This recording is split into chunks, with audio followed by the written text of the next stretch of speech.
Oi, Yara, tudo bom?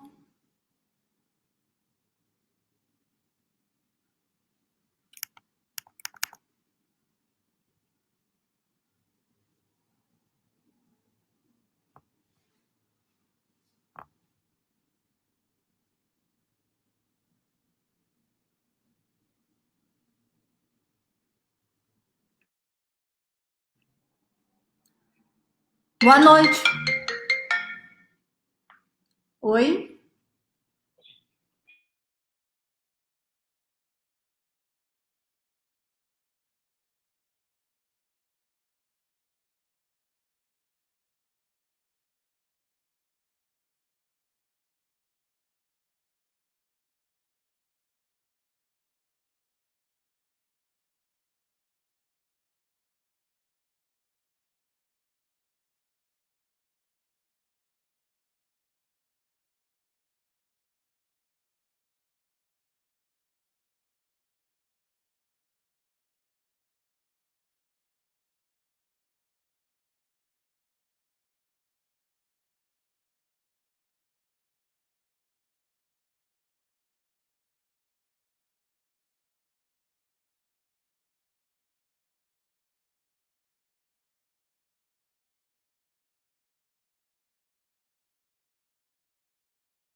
Olá, pessoal. Vocês estão me ouvindo?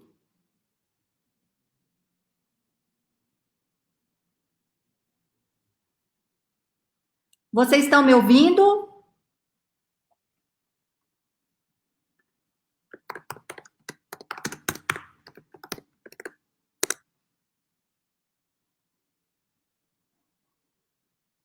Ah, que bom, ótimo.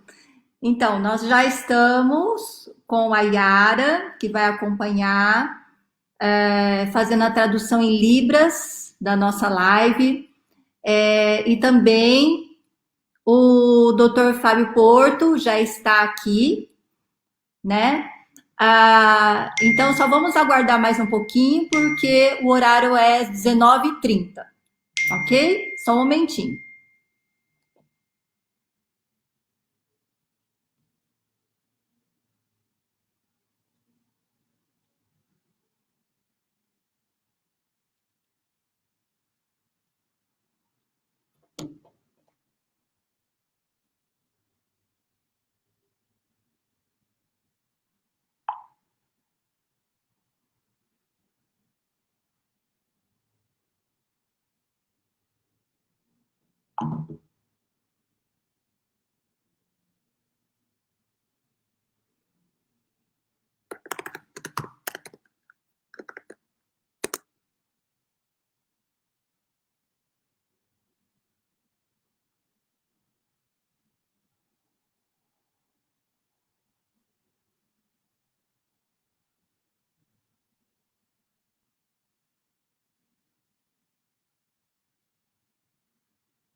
Pessoal, então eu já vou começando com as apresentações. Meu nome é Lindsay, eu sou médica geriatra aqui em Londrina. Faço parte do conselho do Instituto Não Me Esqueças, que está organizando o Setembro Lilás todos os anos aqui na cidade de Londrina. O Instituto Não Me Esqueças é o Instituto Não Me Esqueças é uma organização não governamental, né, que faz parte da FEBRAS, existe desde 2013 aqui em Londrina. E nós estamos, desse mês, fazendo várias aulas, já que a gente não pode fazer os encontros, né, que foram tão bons ano passado. Quem participou se lembra, né? Pois bem, eu sou médica também, né, professora da PUC, e trabalho na Policlínica Municipal de Londrina, no ambulatório de Alzheimer. Estou vendo aqui várias pessoas conhecidas acompanhando a nossa live de hoje, fico muito feliz, boa noite a todos. Já vou colocar aqui a Yara para ela poder traduzir aqui, peraí.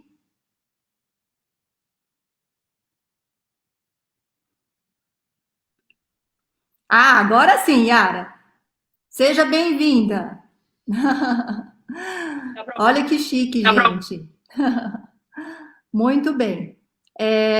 Hoje a gente vai falar sobre as alterações comportamentais na doença de Alzheimer, né? Estamos nessa época aí de pandemia e eu sugeri esse tema porque a minha vida, né, meu cotidiano é lidar com alterações comportamentais. Ninguém melhor que o Dr. Fábio, meu colega de faculdade, para falar sobre isso, né? O Dr. Fábio, ele é neurologista na USP, especialista em cognição. Então, deixa eu colocar aqui, adicionar o doutor. Seja bem-vindo, Fábio. Boa noite, gente. Um grande prazer estar conversando aqui com a Lindsay. Como ela falou, minha colega de turma, eu sou formado na UEL e nós somos contemporâneos, né? E dizer que eu tenho assim, um vínculo muito grande com Londrina, né? Então, eu tenho o lugar que eu aprendi medicina e que eu ainda hoje tenho um grande vínculo com a cidade, com a universidade, e vai ser um prazer poder conversar sobre esse assunto que é muito difícil, né? É um desafio na prática clínica, né? Como lidar com as alterações de comportamento.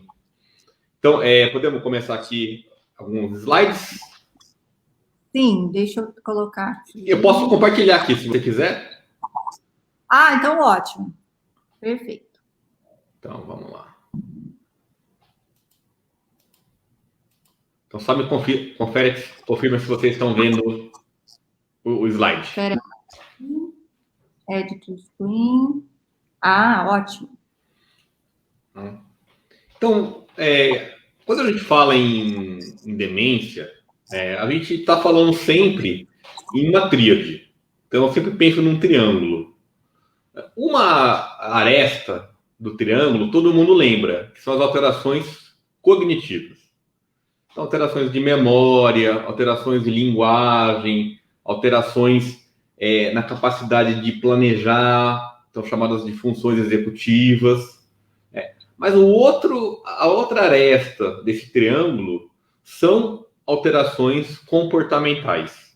Então, faz parte dos quadros de demência, não importa a etiologia. Então, quando a gente pensa em demência, a doença mais comum é a doença de Alzheimer. Mas outras doenças também causam alterações de comportamento. E a soma da alteração cognitiva e da alteração de comportamento faz a base do triângulo, que é o declínio funcional. Então, a pessoa não consegue mais viver de maneira adequada tão bem quanto vivia antes. Então, falar sobre alterações de comportamento nos quadros demenciais, quem lida com isso sabe que isso é uma grande dificuldade. é um desafio. Então eu vou tentar expor rapidamente aqui com alguns slides e depois eu gostaria de abrir para discussão. Quer dizer, a gente compartilhar as experiências, eu poder tirar alguma dúvida que eu consiga ajudar. Então vamos lá. Então, eu gosto muito dessa frase, né? Essa frase ela está num livro que é o editorial de um livro de um autor que é muito importante, que é o Jeffrey Cummings, em que ele fala o seguinte: o comportamento humano é a expressão mais sensível do funcionamento cerebral. Quer dizer, qualquer coisa que altere aqui, ó, a nossa máquina, né, o cérebro, uma das expressões dessas alterações vão ser comportamentos anormais. Então, não é nenhum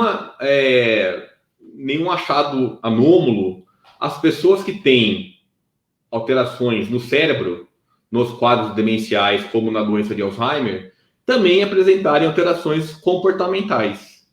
A gente vai ver que na prática clínica, muitas vezes, alteração de comportamento causa muito mais impacto negativo no doente, na família, na sociedade, do que a própria alteração cognitiva. Então, incomoda muito as pessoas terem alterações comportamentais muito intensas. Então, por isso que a gente vai ver que isso é uma dificuldade. Quando a gente vê que essas alterações, elas são associadas à morbidade. Quer dizer, as pessoas que têm alterações de comportamento são mais doentes, têm quadros mais graves. As pessoas que têm declínio cognitivo pioram mais quando têm alterações comportamentais. Então, essas duas coisas fazem a gente pensar que, muito provavelmente, quem tem muita alteração de comportamento tem mais doença no cérebro. Está mais doente, ou tem uma forma mais grave, ou de progressão mais rápida. Outro ponto é que isso aumenta muito a carga nos cuidadores, o estresse do cuidador.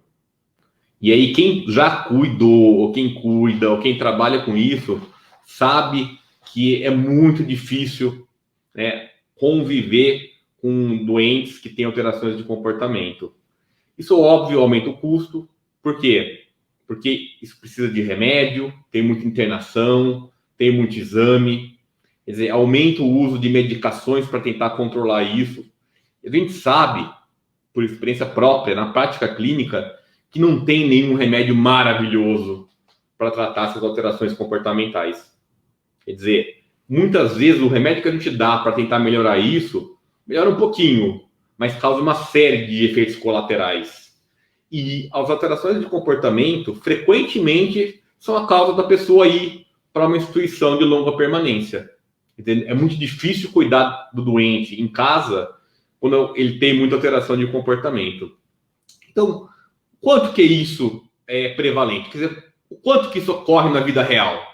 Então, se você pegar na doença de Alzheimer, olha, 60% das pessoas têm alguma alteração de comportamento ao longo do curso da doença. Então, se a gente pegar aqui, olha, alterações muito frequentes são apatia, irritabilidade, depressão e agitação. Delírios e alucinações, comportamento motor aberrante, a pessoa ficar fazendo a mesma coisa de maneira repetitiva. Então, você vai ver que as pessoas podem ter, cada um tem um ou outro, mas, em geral, quase todo mundo tem alguma dessas alterações.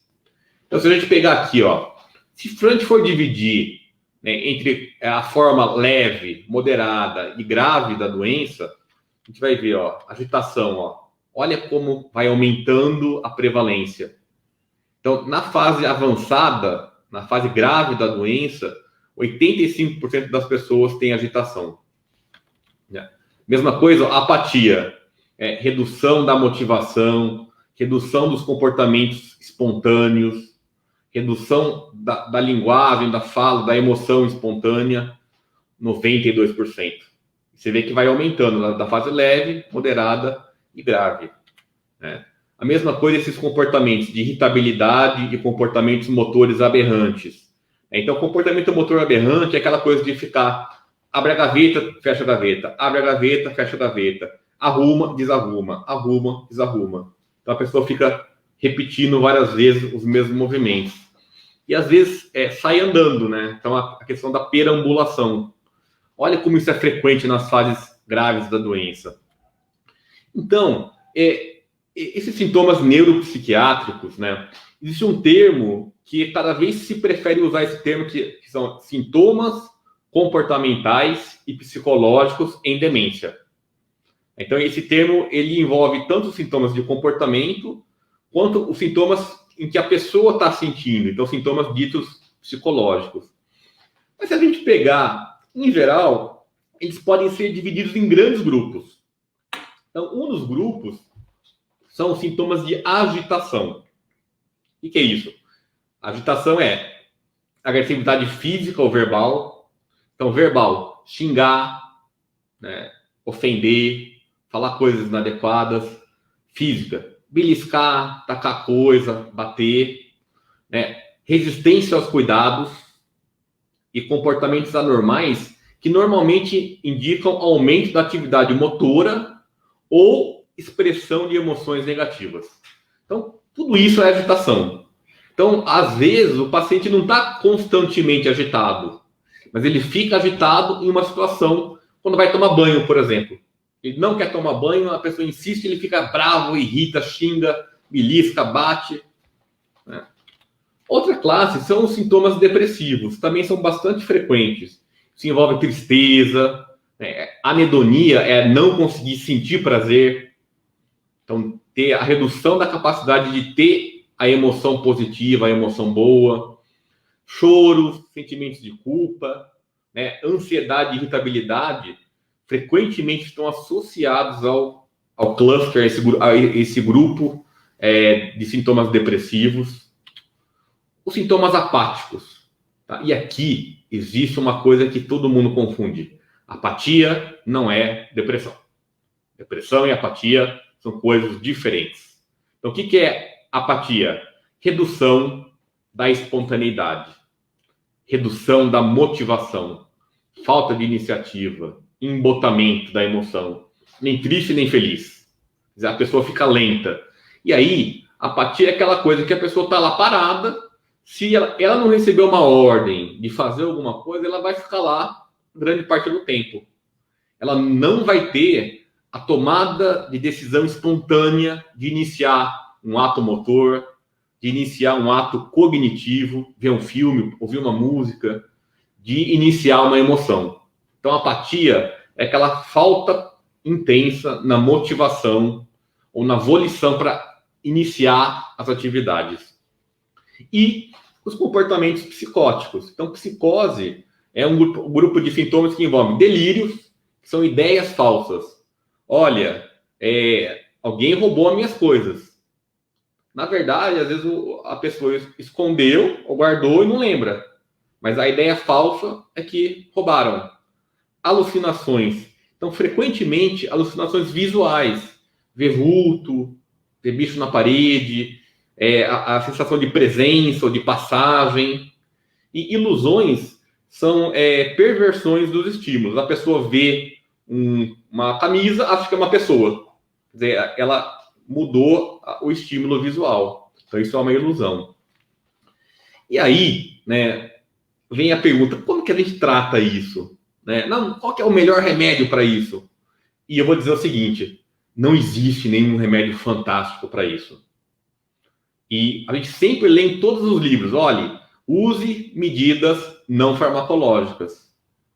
Mas às vezes é difícil usar medidas não farmacológicas. Quer dizer, se a gente não tiver um método de o que a gente faz, como que eu melhoro, como que eu consigo ajudar o paciente. Então, eu gosto muito desse método, que ele é em inglês DICE, mas em português, né, DICE é dado. Em português seria dica. Então eu falo assim, vou te dar uma dica. Esse método, ele envolve uma série de etapas, mas que a prerrogativa, então o pensamento é o seguinte, os sintomas comportamentais frequentemente acontecem porque o paciente tem alguma necessidade que não está sendo suprida. E muitas vezes ele tem dificuldade de expressar isso. Então ele pode estar com coisas muito básicas, tipo fome, sede, frio, calor, vontade de fazer xixi, né, o intestino preso, ou ele pode estar com coisas mais complexas, tipo tédio, ou não está gastando energia, ou ele está com excesso de estímulo. E aí, né, esse método, então ele tem esse acrônimo, né, que são as primeiras letras, que é dica. A primeira coisa é descrever o que está acontecendo. Então, frequentemente, as pessoas vêm aqui e falam assim, meu fulano está muito agitado. E se eu comprar agitação, olha, ele está agitado, sem saber exatamente o que acontece, quando acontece, por exemplo, às vezes a pessoa está apática, mas quando é estimulada em excesso, fica agitada. E aí, a gente tem que saber exatamente o que está acontecendo, em que contexto acontece, se começa devagarinho e vai aumentando, o que desencadeia, o que melhora. Então, descrever o problema é a primeira etapa para tentar investigar uma causa. Então, por exemplo, um exemplo que eu dou sempre, assim, às vezes, alguns pacientes têm muita dificuldade em tomar banho e não quer tomar banho e a pessoa... Mas aí você começa a perceber assim, o que acontece? Não, chega no banho, ela fica se segurando, né? Ela parece que está caindo. E aí você vai ver, né, o que deve estar acontecendo. Medo de cair, desequilíbrio. E aí você cria uma solução. Então, o C é criar. Olha, será que o problema do fulano tomar banho não é que ele está tendo desequilíbrio? Então, vamos colocar uma cadeira para ele tomar banho sentado? E aí o A seria avaliar, né? Que seria, em português, dica. É você faz a intervenção. Então, olha, compra lá uma cadeira. Em vez da pessoa tomar banho em pé, toda se segurando, com medo, ela senta e entra no banho. E aí, essa estratégia que você criou pode ter dado certo ou não. E esse é um ponto importante, porque algumas vezes, alguns sintomas, por exemplo, a pessoa tem a chamado o skin picking, que é a coisa de ficar se cutucando, né? Síndrome de se escoriar. Né? Então, às vezes, a pessoa tem isso e não, é muito difícil ter um remédio que pare isso. Mas e você investiga. Por que ela faz isso? Porque ela está entediada. Ela fica o dia inteiro sem fazer nada. E uma solução, por exemplo, é dar um pano para a pessoa ficar puxando o pano, por exemplo. Né? Ou dar alguma coisa, um fio, para a pessoa ficar puxando o fio. E você vê que você muda o comportamento de se escoriar, né? De machucar a pele, para um comportamento muito mais benigno. E aí, nem todo comportamento precisa necessariamente ser tratado. Por exemplo, perambulação. A pessoa sai andando. E, nossa, você começa a dar remédio, a pessoa fica sedada. Às vezes, você cria um ambiente seguro, tira cadeira, tira degrau, tira tapete, tira tudo, e a pessoa fica andando. E você, né, alguém fica andando do lado. Você vê que depois de um tempo, a pessoa para. Quer dizer, então, entender esses sintomas como alguma necessidade não suprida e tentar investigar isso e criar uma solução sem remédio, não farmacológico. Então, outra coisa, investigar dor, né? Muito frequentemente a dor, ela não é expressa. E a pessoa, quando está com dor, fica agitada. Quer dizer, e aí, a gente identificar a dor como fator desencadeante da agitação é fundamental. Então, eu gosto muito desse método dica. Né? Descreve o que está acontecendo, investiga o que o paciente está sentindo, qual é o desconforto, o que está faltando para ele, tenta criar uma solução. Então, por exemplo, teve um paciente que tinha muito síndrome do entardecer. Chegava às 5, 6 da tarde, começava a ficar agitado, queria sair, queria ir para casa.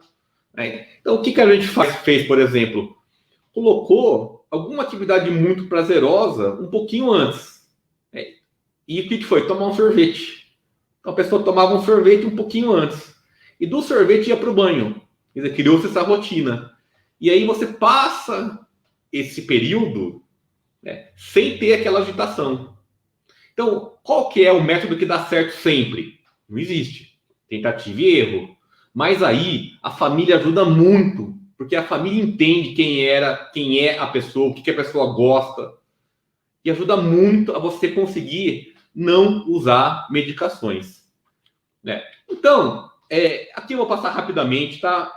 Não é muito foco aqui usar remédio, mas a primeira coisa que eu faço é tratar a doença. Quer dizer, usar os remédios que tratam a doença de Alzheimer também podem ajudar nos sintomas comportamentais, né? E aí, né, a questão de remédio antipsicóticos em casos de psicóticos, de psicose, né? Agitação é o que tem menos evidência.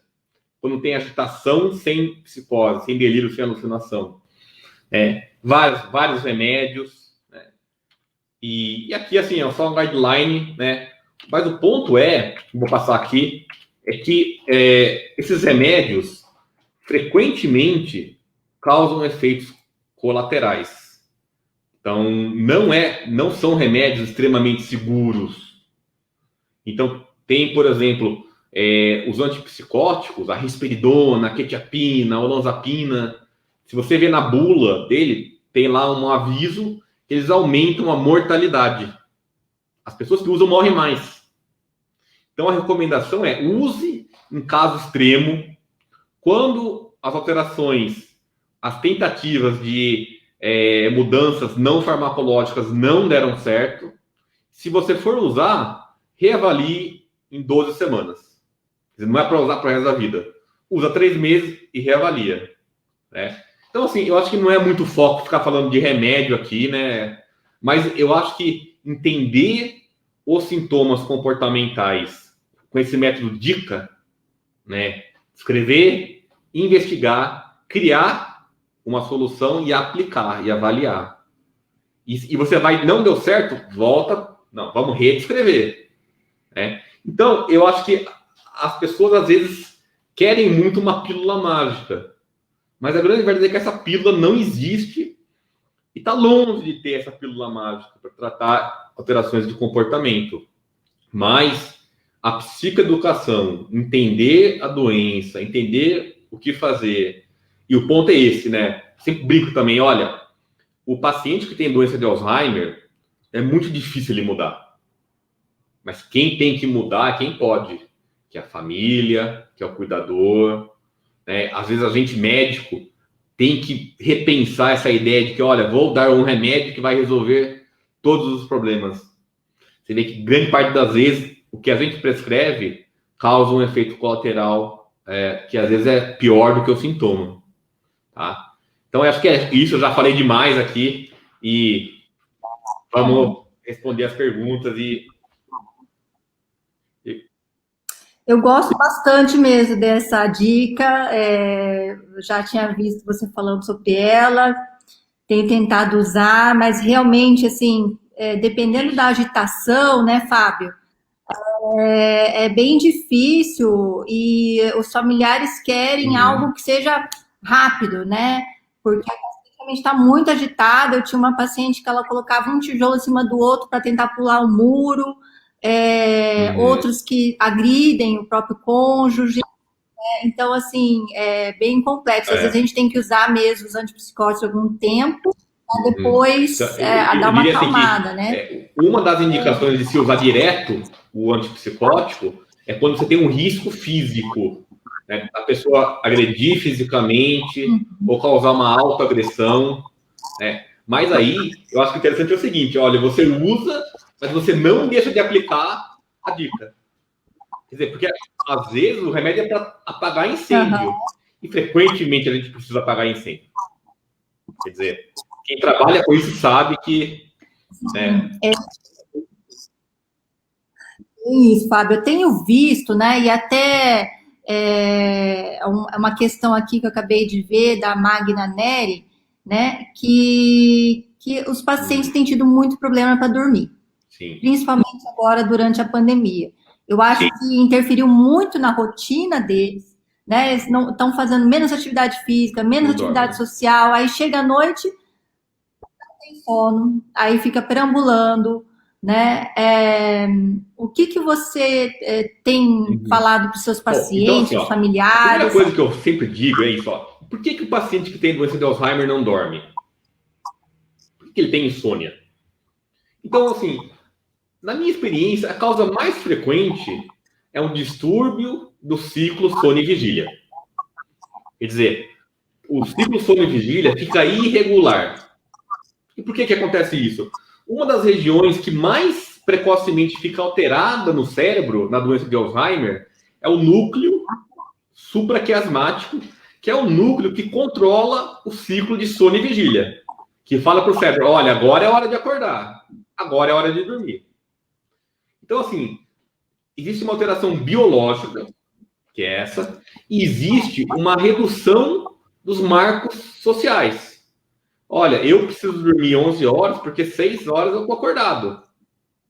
Então, se a pessoa perder esses marcos sociais que modulam o ritmo biológico, tudo fica irregular. Então, qual que é a grande dica, né? Estou com dica na cabeça para melhorar o sono. Manter uma boa higiene do sono. Quer dizer, evitar dormir durante o dia, no máximo meia hora. Tá? Uma outra coisa, olha, eu quero ir para a cama às 9 e acordar às 8. 11 horas de cama. Não existe isso na doença de Alzheimer. Você só consegue ter um sono de 11 horas com indução farmacológica. E aí, o que acontece quando você dá remédio para dormir? O sono é irregular, dá sonolência durante o dia, aumenta o risco de queda. Então, restringir o tempo de cama. Talvez 8, 9 horas. Olha, se você quer acordar às 8, vai para a cama às 11. Um outro ponto é evitar excesso de líquido após as 6 da tarde. Quer dizer, uma das causas muito frequentes da pessoa não dormir bem é porque ela fica acordando para fazer xixi. E às vezes não é que você teve que restringir o líquido. Usa bastante líquido até às 6, depois reduza. O que eu tenho usado bastante também é luz, é fotoestimulação. Então, de manhã, você coloca luz, já pode ser uma lâmpada por meia hora, para mandar a informação para o cérebro de que é dia. E às vezes o idoso tem o ciclo adiantado, ele quer dormir 7 horas, mas ele vai acordar às 2 da manhã. E para evitar isso, você usa luz mais ou menos após as 6 da tarde. Então você tenta mandar a informação para o cérebro que é dia ainda, que ele tem que dormir um pouco mais tarde. Tá? Então, pode parecer assim, mas dá muito trabalho fazer tudo isso, não tem um remedinho? Mas você vai ver que as medicações, qual remédio é aprovado para insônia em demência pelo FDA? Se você pegar todos os remédios que a gente usa, são uso off-label, uso não aprovado. Exato. Então, assim, existem sintomas que não são muito fáceis se a gente não entender por que eles acontecem. Então, eu diria que manter rotina, acordar sempre no mesmo dia, no mesmo horário, ir para a cama no mesmo horário e evitar esse erro de ficar 11 horas na cama e querer dormir como um jovem, como uma criança. Até porque idoso tem uma necessidade de em torno de 6 horas de sono, né? Quer dizer, 9 horas é um lucro, assim, né? Sempre falo isso, 9 horas porque eu sou bonzinho, né? Porque 9 horas de cama já é muito, na verdade. É que às vezes as pessoas querem ficar 11, 12 horas na cama. Então, olha, em alguns casos existem estratégias farmacológicas? Existem. Então, tem vários remédios que podem ser usados para dormir. Mas nenhum deles é aprovado a longo prazo e nenhum deles é extremamente seguro. Então, tem alguns remédios novos. Fábio, melatonina, assim, você tem usado algum natural? Então, eu tenho usado a melatonina, tá? Eu acho que a melatonina, e hoje a gente tem um agonista da melatonina, né? Uma medicação que ela é um remédio que é mais potente do que a própria melatonina, mas age basicamente na melatonina, né? Quer dizer, é um agonista.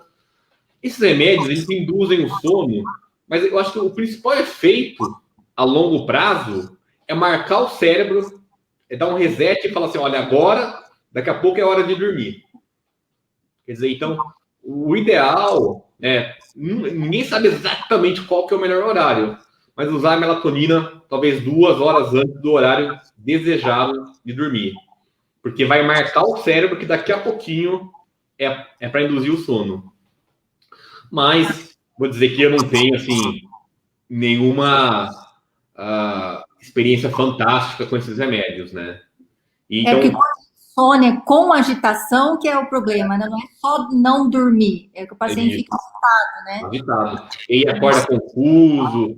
Aí, o que acontece quando não dorme à noite? Dorme de dia, aí troca o dia pela noite, e aí é muito difícil. Quer dizer, então a gente tem que ter uma rotina com atividade para que a pessoa não durma durante o dia. Porque se dormir durante o dia, é quase que invariavelmente não vai dormir bem à noite. E o Fábio, uma coisa que eu tenho visto, uma coisa que eu tenho visto em consultório às vezes é o paciente ter também sonhos vívidos, pesadelos, que eles acordam na noite, né? E aí isso acaba interferindo no sono dele, né? E assim, a gente sabe que o próprio tratamento dá sonhos vívidos. Então, quando isso acontece, você sempre joga o remédio para amanhã. Né? Porque os remédios que tratam a doença de Alzheimer, eles aumentam a acetilcolina. Então, o que é bom para o cérebro, bom para a memória. Mas o sonho que a gente sonha, que é o sono REM, é extremamente colinérgico. Então, usa muito acetilcolina. Então, o que acontece? Fica mais vívido o sonho. E, às vezes, é tão vívido que a pessoa acorda, e, às vezes, tem aquele despertar meio confuso. Tem pacientes que batem na esposa à noite. Então, tem o chamado distúrbio comportamental, né, que atua o sonho. Então, a pessoa sonha e está mexendo como se estivesse fazendo o que está sonhando. Então, eu acho que sono é uma das coisas que dificulta muito. E, frequentemente, quando o sono está ruim, tem sintomas comportamentais e psicológicos. Eu vou ver algumas perguntas aqui.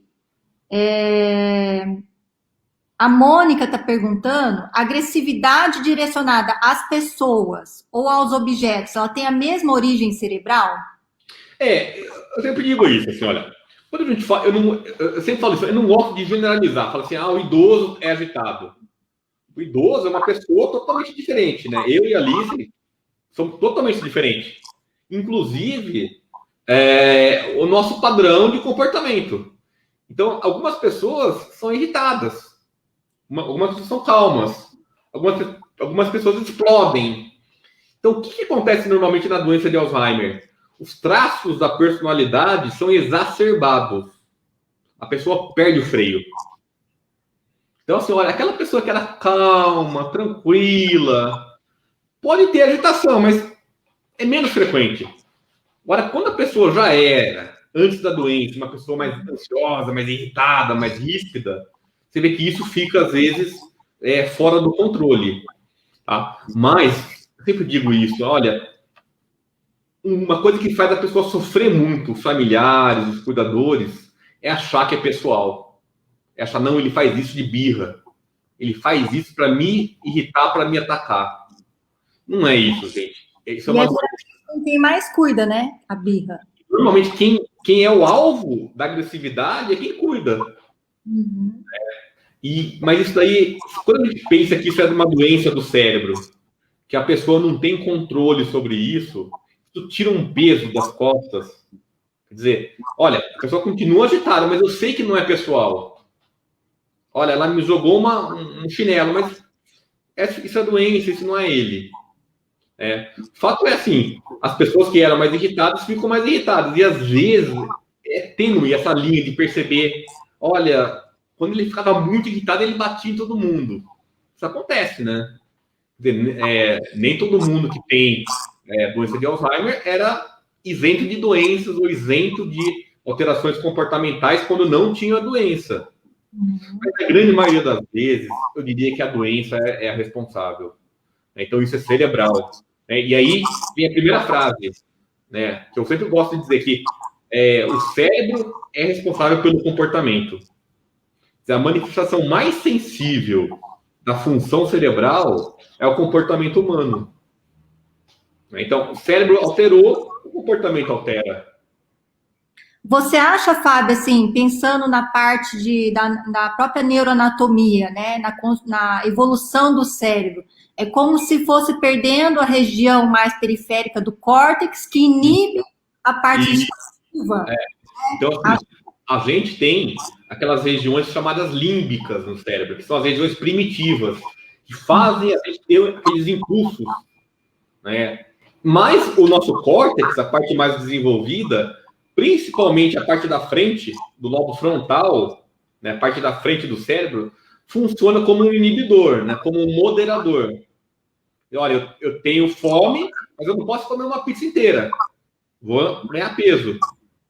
Eu tenho um impulso, mas nem sempre esse impulso é adequado.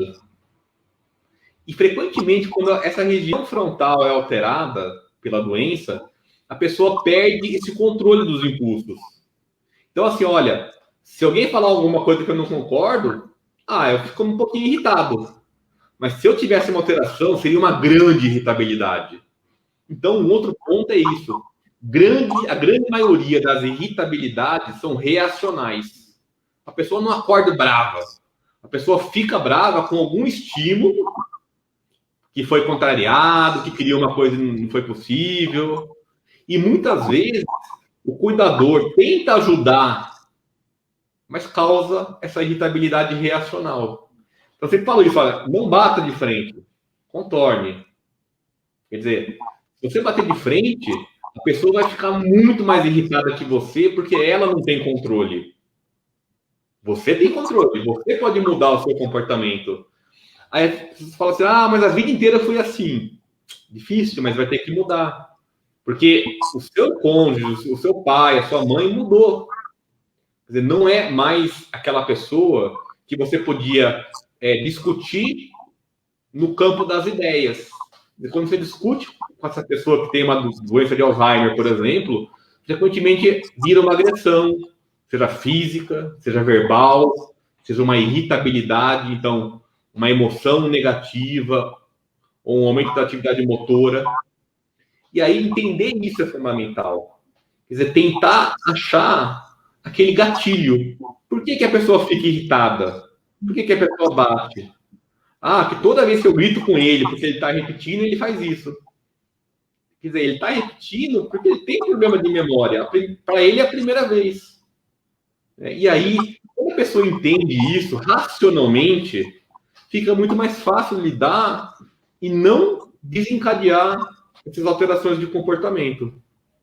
Uma coisa que eu sempre falo, né, para os meus pacientes, os cuidadores, assim, por exemplo, se o paciente faz alguma coisa errada, seja por exemplo, libido exacerbado, que é uma coisa que acontece muito, né, que sim, o familiar pode falar, olha, isso não pode fazer, na hora, porque naquele momento ele vai entender que não pode fazer, mesmo que daqui um pouquinho ele esqueça.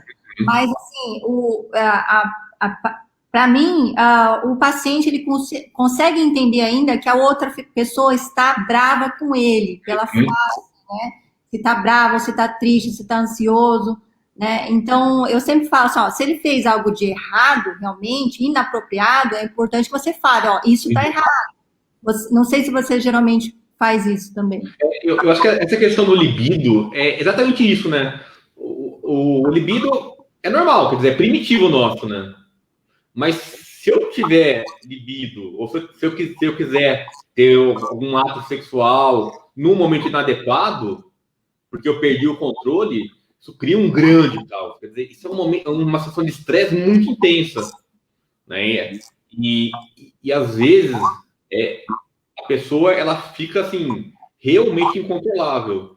Isso acontece muito naquelas demências que afetam o lobo frontal, né? A chamada demência frontotemporal, em que a pessoa tem muita desinibição, né? Tira a roupa em público, às vezes tem masturbação, a pessoa tenta tocar no outro, assim, uma pessoa que nunca viu.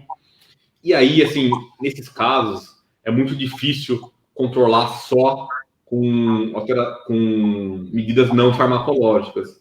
Mas eu acho que uma coisa boa é que às vezes você usa um efeito colateral de um remédio seguro, que são os antidepressivos, que reduzem o libido, né?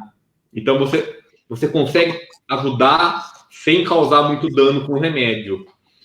Um outro ponto é que eu acho que muitas vezes a pessoa, a família, assim, o cônjuge acha que acabou a vida sexual porque veio um diagnóstico de Alzheimer. Isso não é verdade.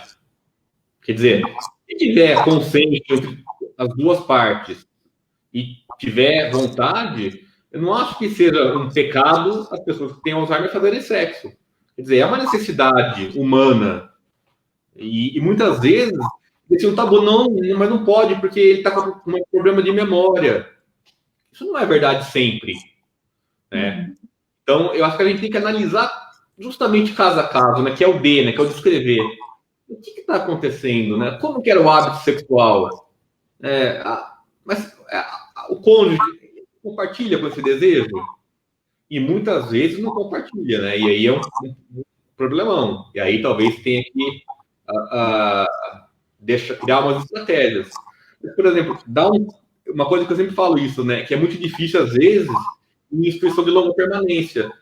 Dá um tempo para a pessoa ficar na intimidade. Né?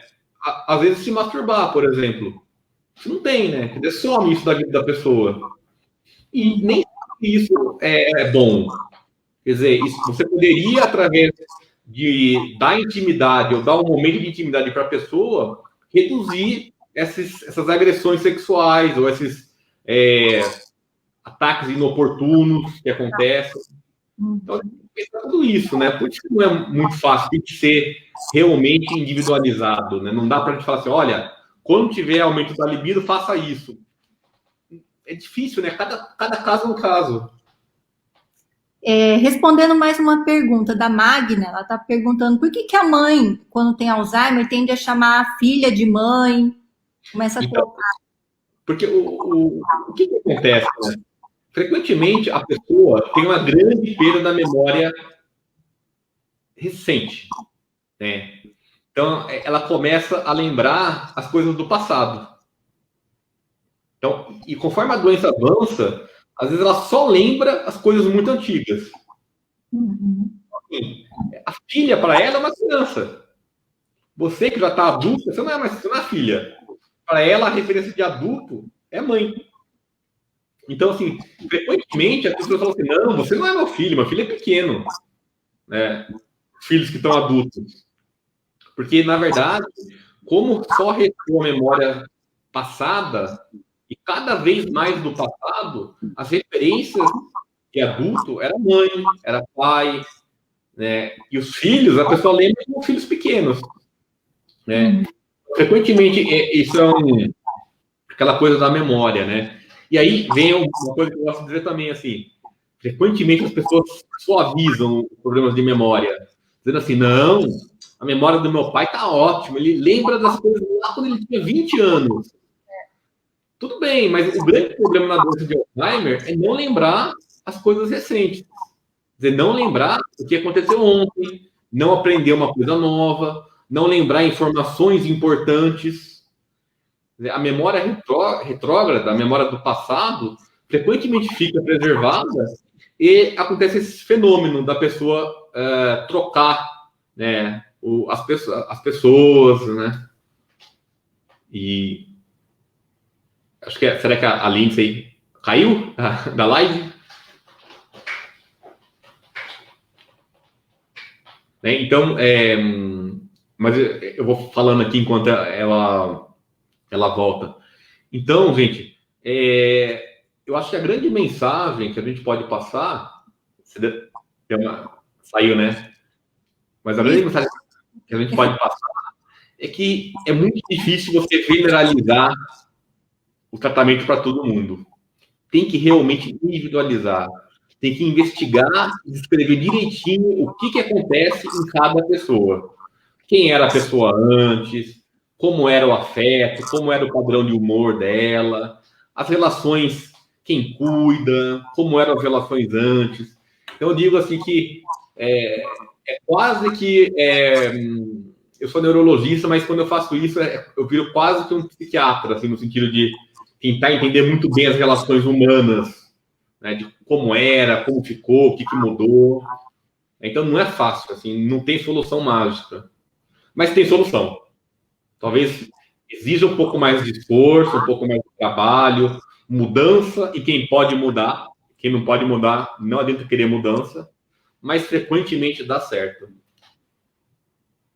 Muito bem. E a questão, assim, Fábio, é quando o paciente não quer tomar banho de jeito nenhum, você acha, assim, que vale a pena colocar, assim, o banho com uma rotina, ou colocar no horário que ele está mais calmo, ou chamar o parente que ele mais gosta para ir lá dar banho nele, ou depois do banho ter alguma coisa legal que ele gosta. Ah, depois do banho ele vai tomar sorvete todo dia, para ver se você coloca o banho como algo bom, né?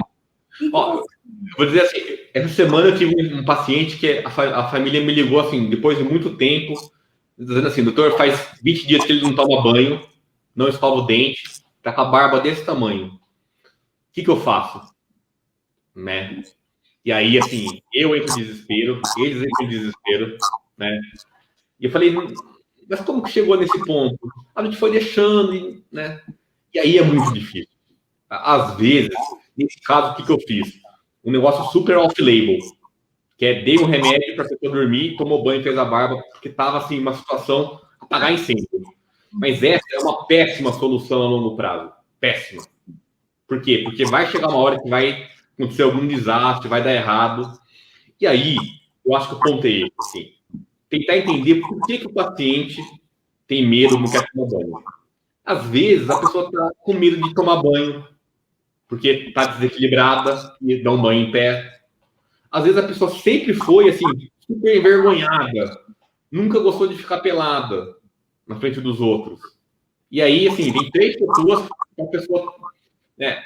Então, eu acho que tentar descrever o que está acontecendo. Às vezes é dor, sente dor para tomar banho. E gerando uma hipótese, por exemplo, o que eu fiz nesse caso? Depois que ele tomou o remédio lá, mas o que acontecia? Ele tinha instabilidade da postura. Então, e aí, uma das coisas que as pessoas às vezes se incomodam, né?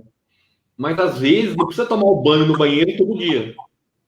Dá para tomar dia sim, dia não. E no dia que não tomou banho no banheiro, faz um banho com uma esponja, né, limpa as partes íntimas. Né? Porque realmente, em alguns pacientes, é muito difícil fazer a pessoa tomar banho. Eu acho que, assim, tentar ver a parte do dia, como a Aline falou, que a pessoa está melhor, tentar associar algum estímulo positivo antes ou depois do banho. Então, isso daí é a chamada aprender por associação. E isso fica relativamente preservado na doença de Alzheimer. A pessoa ainda aprende assim, olha, um estímulo depois do outro. Banho e sorvete. E às vezes dá certo. Né? Então, lembrar que o ambiente do banho tem que ser seguro, tem que ter um banho quente. Olha, às vezes a pessoa odiar, ela toma um banho frio. Você vai lá e dá um banho frio na pessoa. Mas é desafiador. Tem alguns casos assim que a gente perde os cabelos por conta disso, de não querer tomar banho. Outra coisa é dor, né? Às vezes a pessoa fica muito tempo sentado, deitado, na hora de dar banho em pé, a pessoa sente dor. E aí a pessoa não consegue expressar isso.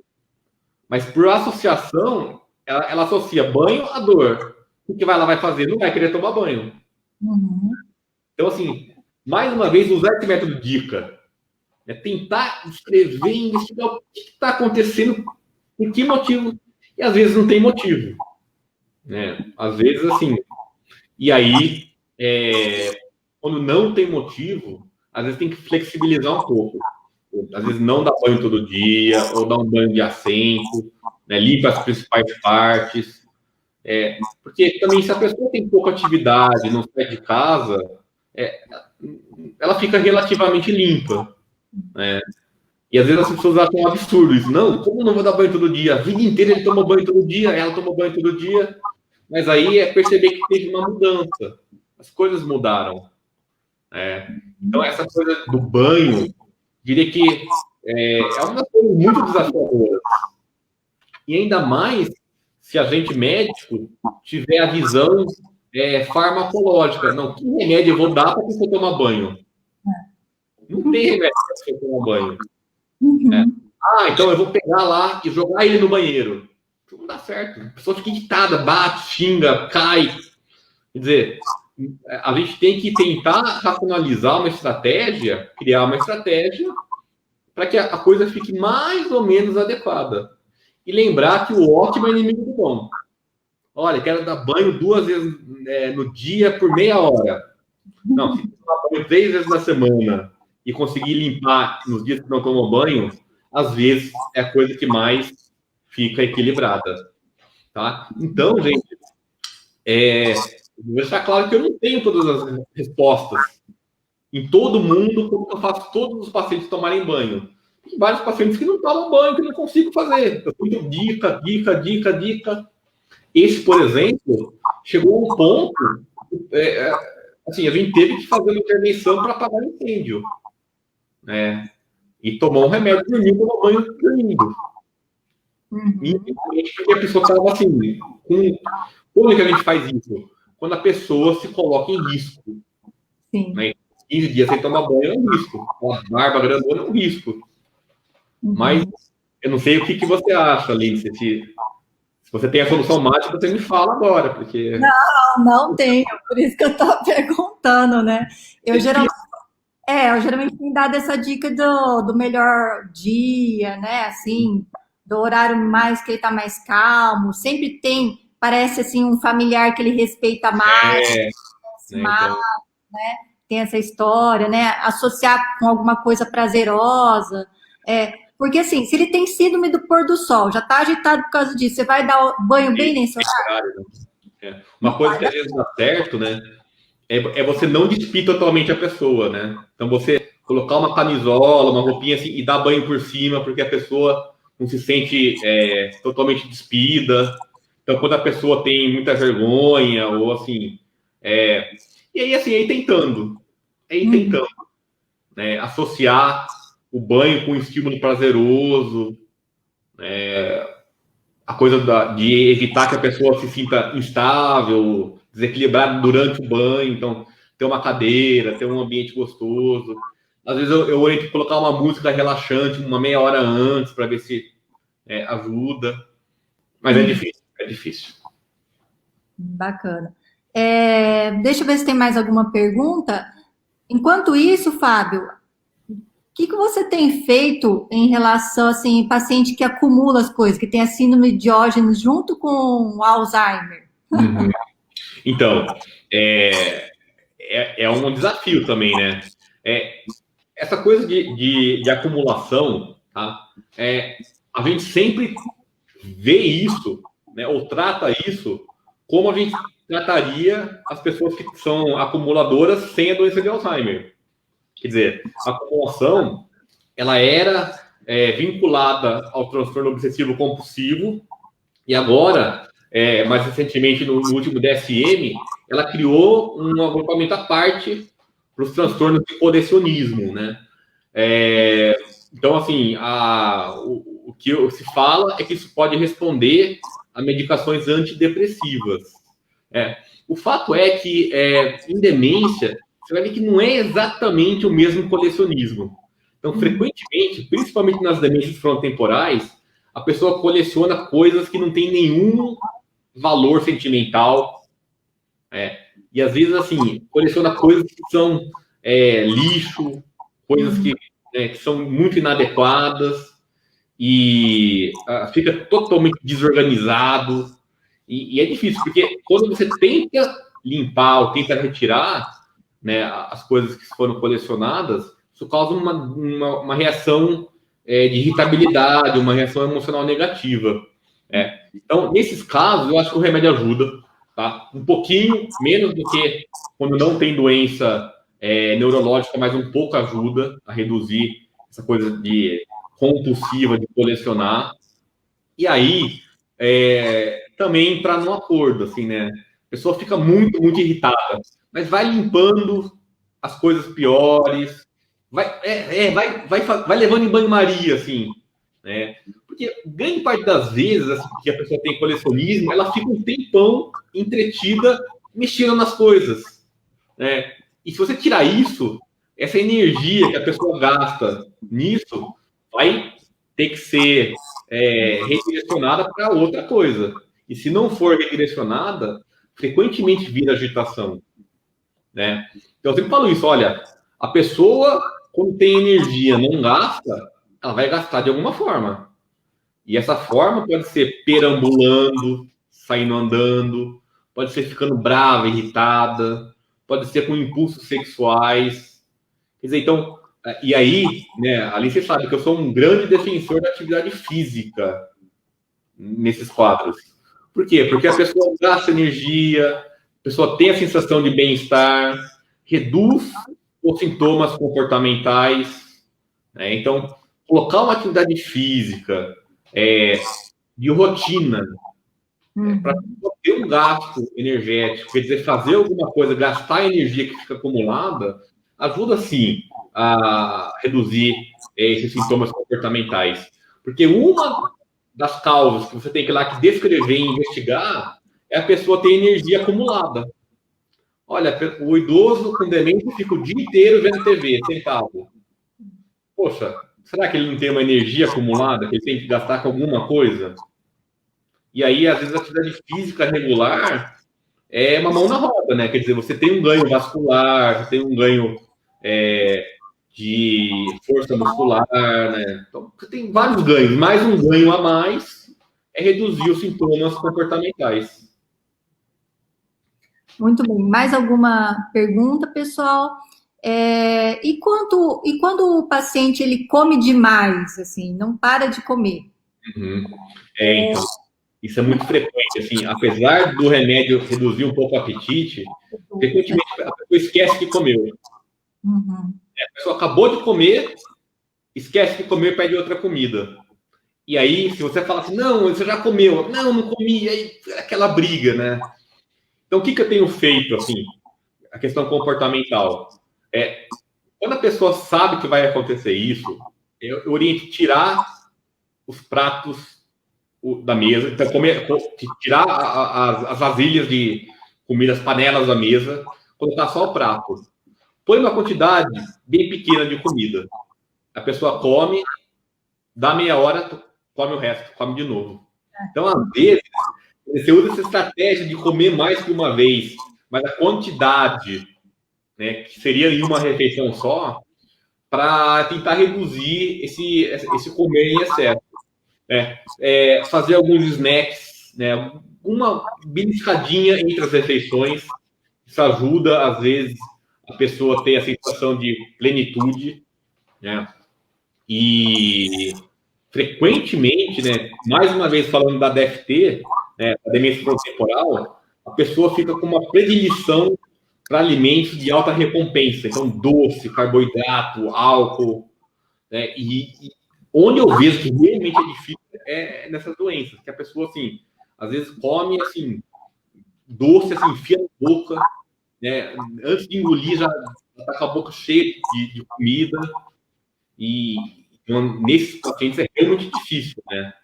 Quer dizer, mas essas estratégias não farmacológicas, aumentar o número de refeições com quantidade reduzida, às vezes aumentar o número de alimentos com pouca caloria, né? Então salada, algumas coisas light ou zero, e tentar, às vezes, fazer assim, olha, a pessoa quer comer 3 vezes, um terço, um terço, um terço.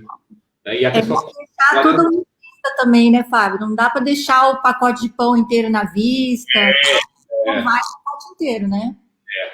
Esse é o ponto, assim, não deixa a comida na mesa, senão a pessoa vai comer até... Bem isso. E aqui a Cristina está perguntando, e quando se recusa a comer? Então, aí, assim, que é mais difícil ainda, né? Aí, assim, tem algumas estratégias farmacológicas, então, alguns remédios que aumentam o apetite, né? Então, assim, acho que o foco aqui não é falar muito em remédio, mas tem alguns antidepressivos em que o efeito colateral é aumentar o apetite. Então, você usa o efeito colateral desse remédio para a pessoa comer mais. E aí, eu estou assim, tento fazer aumentar o número de alimentos mais apetitosos, assim, fazer o que a pessoa gosta, ser um pouquinho mais liberal com doce, né? Olha, os geriatras às vezes me dão bronca, tá com diabetes, mas só comer um pouquinho mais de doce, assim, porque é melhor comer um pouquinho de doce do que não comer nada. Então, assim, perder peso na terceira idade é muito ruim. Quer dizer, se é para engordar um pouquinho, não será bom, mas perder peso é pior ainda. Então, oferecer os alimentos que a pessoa gostava antes. Uma outra coisa, avaliar se a pessoa está conseguindo mastigar e engolir. Então, frequentemente, quando a pessoa deixa de procurar comida, é um dos sinais que ela pode estar tendo dificuldade de engolir, engasgo, então disfagia. Ou que está com dor de dente, né? Está com os dentes ou com a prótese ruim. Então, investigar se tem algum problema mecânico ou de dor também. Tá? Efeitos colaterais de remédios. Então, a gente sabe que os remédios que a gente usa para tratar a doença de Alzheimer, um dos principais efeitos colaterais é a redução do apetite. Então, muitas vezes, alguns pacientes têm que ver se vale a pena usar. Porque reduz tanto o apetite que a pessoa, assim, passa a perder peso e aí é pior do que usar o remédio. Então, pensar nisso, né? Dor, tem dificuldade de engolir, se está tendo engasgo, se os dentes estão adequados. Sapinho, se está tendo cândida oral, sapinho, né? Se está usando, de repente, uma fluoxetina, Que reduzem o apetite. Né? Uma medicação que já vinha usando, mas que reduz o apetite, né? E eu sempre oriento assim, que tem que ter aquele horário do almoço, da janta, sentar para almoçar, para jantar, às vezes ter aquele mesmo prato, né, a talher do paciente, porque às vezes eles também comem observando a outra pessoa comer, né? Porque vai perdendo um pouco essa função executiva de pegar a colher, ou pegar o garfo, a faca. Então, se ele observa, talvez ele tenha maior facilidade, né? Às vezes, assim, quando a doença está mais avançada, a pessoa não consegue cortar e não come. Então, assim, corta para a pessoa, né? Deixa uma consistência adequada, facilita. Né? Às vezes, uma coisa que eu acho que é impressionante, assim, como eu vejo que às vezes ajuda, aumentar o contraste entre o prato e a comida. Sim. Facilita bastante a pessoa comer. Então, tem algumas estratégias não farmacológicas também, né? Bacana, gente. Tem mais uma pergunta que é em relação, o Richard fez sobre como melhorar a apatia do paciente. Olha, quando me perguntam isso, eu sempre falo isso. Olha, se você soubesse, me fala. Por quê?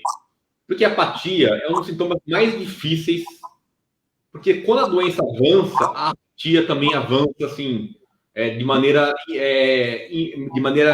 correlata. Então, o sintoma comportamental mais comum com o avanço da alteração cognitiva é o avanço da apatia. Então, o que ajuda? Ter estímulo. E o estímulo ser pareado com a capacidade cognitiva. Então, às vezes, as pessoas falam assim, eu tento dar sudoku para minha mãe fazer. Ela não faz. Aí você vai ver, é uma demência moderada grave. Não vai dar um sudoku, não consegue mais. Dê um estímulo pareado com a capacidade dela. Então, crie rotina. A pessoa que tem apatia, ela não tem iniciativa. Mas, frequentemente, quando ela é estimulada passivamente, dá certo. Então, cria uma rotina. Tal hora exercício, tal hora música, tal hora televisão, um vídeo, um filme que a pessoa gostava. Né? Às vezes... Oi? Pode. Às vezes usar aquela terapia das memórias que sobram, né? Reminiscentes, né? Então, mostrar fotos antigas, vídeos antigos, que a pessoa consegue lembrar bem das coisas antigas. E às vezes ajuda a estimular. Né? Mas e remédio? Tem remédio? Até tem remédio. Porém, quando você usa um estimulante, né, uma droga que estimula, a apatia melhora, mas a agitação, irritabilidade e ansiedade pioram. Então, a apatia e a agitação são uma gangorra, né? Uma aumenta, a outra diminui. E, frequentemente, eu diria que é muito mais fácil lidar com um paciente mais para o polo apático do que para o polo irritado, ansioso, agitado. E aí que está, assim, os remédios, eles são pouco intensos nessa questão de melhorar a apatia. Então, eu sempre falo isso, olha, quando a pessoa não tem lobo frontal, alguém tem que ser o lobo frontal para ela. Quer dizer, se a pessoa não consegue organizar a rotina, fazer os horários, criar várias atividades ao longo do dia, alguém tem que fazer isso para ela. E esse alguém é a família, o cuidador. Então, criar um estímulo de rotina para a pessoa ativar. Porque senão a pessoa vai ficar vendo TV, você vai lá, muda o canal, a pessoa nem liga. Sei lá. Então, a apatia é isso, né? É não ter tomada de iniciativa para nada, não ter motivação. Eu até sempre comento com meus pacientes, assim, principalmente os pacientes em estágio inicial, que eles podem fazer muito por eles mesmos, né? Que a doença fala para eles não fazerem nada, né? E aí eles têm que lutar contra isso, assim, ser mais proativos e geralmente ter uma companhia para fazer as atividades, a caminhada, a pintura, tal, é importante para estimular, né? A pessoa ter alguém junto vai fazer. Ajuda muito, né? Uhum. Muito bacana. A Rita está perguntando aqui que a mãe dela tem Alzheimer, não aceita dar umas voltas, tomar um sol, né? Então, assim, o que você geralmente insiste, pergunta uma vez, dali um pouco insiste de novo? Diria que assim, né? Bater de frente nunca é uma boa. Quando você bate de frente, a resposta é mais ampla do que a sua batida de frente, né? Mas eu acho que assim, pensa nesse método dica, né? Tenta ver o que acontece, investigar se tem alguma coisa que está impedindo ela de aceitar fazer essas atividades, dor, né? E tenta criar uma solução. E aí, assim, eu diria que é muito difícil responder assim, de sopetão. O que eu faço para melhorar quando minha mãe não quer andar? Não sei, né? Quer dizer, a gente tem que investigar assim, mais detalhadamente, né? Então, eu diria que para a gente tratar sintomas comportamentais e psicológicos, a medicina tem que ser personalizada. Eu tenho que achar na sua mãe algum motivo, alguma situação, entender o que está acontecendo com ela, né? Então, eu acho que assim, uma das dicas que funcionam é tentar não bater de frente, tentar contornar, né? Tentar colocar atividades que ela gostava, que ela achava prazeroso, né? E tentar investigar por esse método dica. Escrever, investigar, criar e avaliar se deu certo ou não. Muito bacana, Fábio. Só uma última questão, porque a gente já está, acho que no 8h38, está rendendo, hein, nossa live. Muito legal. A Jussara está perguntando se um paciente com doença de Alzheimer em fase inicial, a família conta para o paciente ou não conta? Então, eu acho que assim, olha, eu tenho pensado muito nisso, muito. E aí, eu acho que a gente latino, a gente tem assim um protecionismo para os idosos que não sei se é o certo. Ah, não, se eu contar ele vai morrer, ele vai desistir, né? Mas se você fizesse uma pergunta assim, se fosse você ia querer saber? E a gente fez essa pesquisa aqui, e a grande maioria das pessoas que falavam não, vou contar para meu pai, gostariam de saber se tivessem na fase que ainda de lucidez e ainda de entendimento. Então, eu sempre falo isso, assim, eu sempre pergunto para a família se quer que conte ou não, mas se o paciente fala assim, o que eu tenho? Eu quero saber. Eu falo. Porque eu acho que uma das coisas que eu tento fazer é, assim, tirar aquele tabu de falar demência. Fábio, você falou demência, não pode usar esse termo, né? Demência é loucura, é insanidade, meu Deus. A gente tem que tirar o tabu disso. Quer dizer, demência é uma doença que é a epidemia do século XXI. Se a gente não falar disso, né, o que vai ser da gente? A gente precisa falar. E às vezes a pessoa tem direito de saber, de se programar, de dizer assim, olha, quando eu estiver na fase grave, eu não quero ser entubado, eu não quero ir para diálise. As pessoas têm direito de escolher o que vai ser no futuro. E muitas vezes a sensação de proteger, vou proteger o meu pai, vou proteger a minha mãe. Na verdade, não está protegendo nada. A pessoa fica super ansiosa de saber por que está esquecendo, eu não tenho nada. Então, quando o paciente não quer saber ou não me fala diretamente, eu sempre respeito a opinião da família, tá? Mas eu sempre digo assim, olha, isso não é um envelhecimento normal. Eu mostro o hipocampo, né? Então, eu tenho aqui, ó, meu hipocampozinho aqui, ó, no consultório, né? Fala, olha, essa região aqui está falhando, ela que faz as memórias recentes. Isso não é o envelhecimento normal, né? E muitas vezes eu vejo assim, a gente ainda usa eufemismos. Minha mãe não teve doença de Alzheimer, ela teve demência senil. Passando a ideia de que é normal ter demência quando envelhece. E não é normal. Ter demência é uma doença. O envelhecimento normal não causa demência. Mas a gente usa isso como um fator de suavizar. Não teve Alzheimer, teve demência senil. Bom. Aí não tem problema, né? Ter demência senil pode. Doença de Alzheimer, não. Então, eu cada vez mais que eu vejo as pessoas e penso nisso, e penso em mim, na minha família, eu acho que as pessoas têm direito de saber. Olha, se a pessoa falar assim, olha, não quero saber, aí tudo bem, né? Mas se o doente, numa fase leve, pergunta, eu acho que é justo, é ético dizer a verdade. Quer dizer, se ela tivesse câncer no pulmão, você não diria? Porque antes você falava assim, vamos fazer um banho de luz aqui, né? Era rádio, né? Quer dizer, a gente precisa evoluir também como a gente evoluiu para o câncer. Porque antigamente, câncer era sentença de morte. Hoje, ter doença de Alzheimer, a gente ainda pensa que não, vai morrer então, vai. Não é, gente. Dá para viver bem por muito tempo, mesmo com a doença de Alzheimer.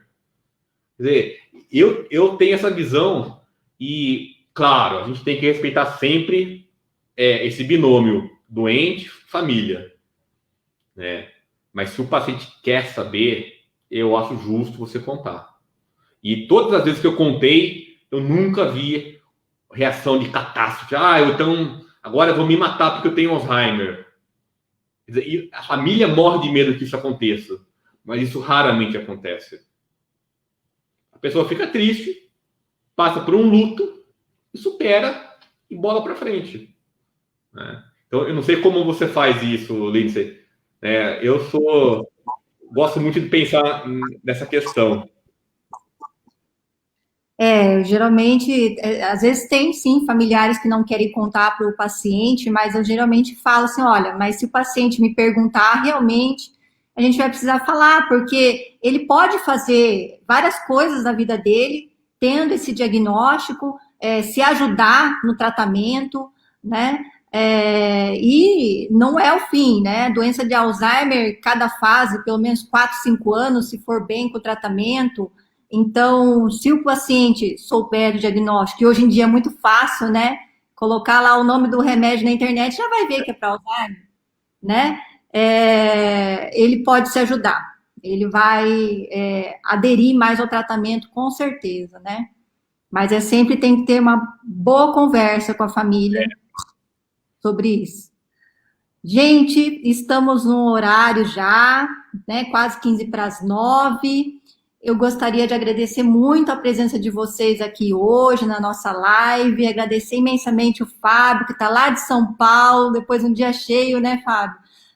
Podendo aí compartilhar a sua experiência com a gente. Eu aprendi bastante também, já havia visto uma aula sua com o doutor psiquiatra, o Piroco, né? Isso! Eu amei, eu falei, não, temos que ter essa live também no Instituto. E Fico muito feliz que você está aqui com a gente hoje, tá? Agradeço. Foi um grande prazer, Lindsay. Sempre que tiver a oportunidade, eu vou falar com o maior prazer, né? E o maior orgulho de ter participado aí da formação em Londrina. Dizer que eu levo Londrina no meu coração, sempre. Ah, obrigada, Fábio. Obrigada, Yara, que está aí com a gente, fazendo acessibilidade aí de muitas pessoas. E boa noite, pessoal. Acompanhem as nossas lives, tem muita coisa pela frente ainda no Setembro Lilás, ok? Tchau, tchau.